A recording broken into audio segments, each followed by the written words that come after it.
Talented and young hero Nithin తాజాగా నటిస్తున్న చిత్రం రాబిన్ హుడ్ మార్చి 28వ తారీఖున చాలా గ్రాండ్ గా రిలీజ్ కాబోతుంది. వెంకీ కుడుములు దర్శకత్వంలో వస్తున్న ఈ సినిమాలో నితిన్ సరసన శ్రీలీల హీరోయిన్ గా నటించగా కేతి శర్మ స్పెషల్ సాంగ్ లో నటించింది. ఇకపోతే కేతిక శర్మ ఈ సాంగ్ కోసం చేసిన హుక్ స్టెప్ ఎంతలా వైరల్ అయిందో అంత విమర్శలు కూడా ఎదుర్కొంది. ముఖ్యంగా ప్రముఖ కొరియోగ్రాఫర్ శేఖర్ మాస్టర్ అందించిన కొరియోగ్రఫీపై కూడా విమర్శలు వినిపించాయి. ఈ క్రమంలోనే నితిన్ చాలా ఏళ్ల క్రితం నటించిన ఒక సినిమాలో ఐటెం సాంగ్ ఇప్పుడు చర్చనీయాంశంగా మారింది. అసలు విషయంలోకి వెళ్తే వరుస ఫ్లాపులతో సతమతమవుతున్న నితిన్ ఇక ఇండస్ట్రీకి దూరం అవుతాం అనుకుంటున్న సమయంలో ఇష్క్ సినిమాలో అవకాశం వచ్చింది. ఇక ఆ సినిమా బిగ్గెస్ట్ బ్లాక్ బస్టర్ అవడమే కాకుండా నితిన్ కి మంచి బూస్ట్ అందించింది.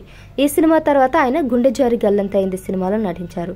ఇందులో నితిన్ నిత్య మీనన్ మధ్య కెమిస్ట్రీ కూడా బాగా వర్కౌట్ అయింది.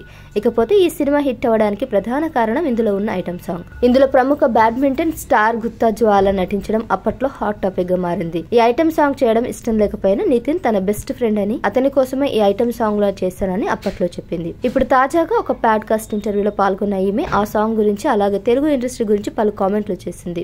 గుత్తా జ్వాల మాట్లాడుతూ, నేను సినిమా మెటీరియల్ ని కాదు, నితిన్ కంటే ముందు కొంతమంది సినిమాలలో నటించమని ఆఫర్ వచ్చినా నేను పట్టించుకోలేదు. ముఖ్యంగా మన టాలీవుడ్ గురించి అందరికీ తెలిసిందే కదా, తెల్ల అమ్మాయిలు అయితే చాలు ఇంకేమీ పట్టించుకోరు అంటూ తెలుగు ఇండస్ట్రీపై పలు కీలక వ్యాఖ్యలు చేశారు ఆవిడ. ఇక అదే సమయంలో ఆమె మాట్లాడుతూ, గుండె జారి గల్లంత అయింది చిత్రంలో ఆ సాంగ్ వల్ల జరిగిన ఒకే మంచి పని, నితిన్ అప్పటి వరకు నటించిన చిత్రాలు ఆయనకు గుర్తింపు లేదు, కానీ నా వల్ల ఆయనకి హిట్ వచ్చింది, పైగా నా సాంగ్ వల్ల ఆ మూవీ నేషనల్ మీడియాలోకి కూడా వెళ్ళింది అంటూ గుత్తా జ్వాల తెలిపింది. ఇక ప్రస్తుతం ఆమె చేసిన ఈ కామెంట్స్ సోషల్ మీడియాలో వైరల్ గా మారుతున్నాయి.